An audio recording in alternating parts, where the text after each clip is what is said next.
Radhe Radhe Govinda Govinda Radhe Radhe Radhe Govinda Govinda Radhe Radhe Radhe Govinda Govinda Radhe Radhe Radhe Govinda Govinda Radhe Radhe Radhe Govinda Govinda Radhe Radhe Radhe Govinda Govinda Radhe Radhe Radhe Govinda Govinda Radhe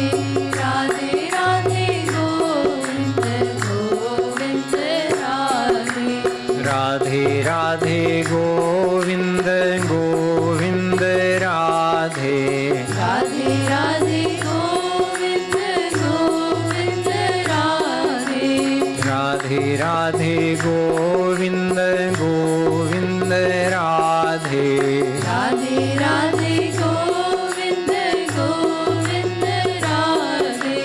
Radhe Radhe Govinda Govinda Radhe Radhe Radhe Govinda Govinda Radhe Radhe Radhe Govinda Govinda Radhe Radhe Radhe Govinda Govinda Radhe Radhe Radhe Govinda Govinda Radhe Radhe Radhe Govinda Govinda Radhe Radhe Radhe Govinda Govinda Radhe Govinda Radhe Govinda Radhe Govinda Radhe Govinda Radhe Radhe Radhe Govinda Govinda Radhe Radhe Radhe Govinda Govinda Radhe Radhe Radhe Govinda Govinda Radhe Radhe Radhe Govinda Govinda Radhe Oh, Radhe Radhe Govinda Govinda Radhe Radhe Radhe Govinda Govinda Radhe Radhe Radhe Govinda Govinda Radhe Radhe Radhe Govinda Govinda Radhe Radhe Radhe Govinda Govinda Radhe Radhe Radhe Govinda Govinda Radhe Radhe Radhe Govinda Govinda Radhe Radhe Radhe Govinda Govinda Radhe बोलो लाडली लाल की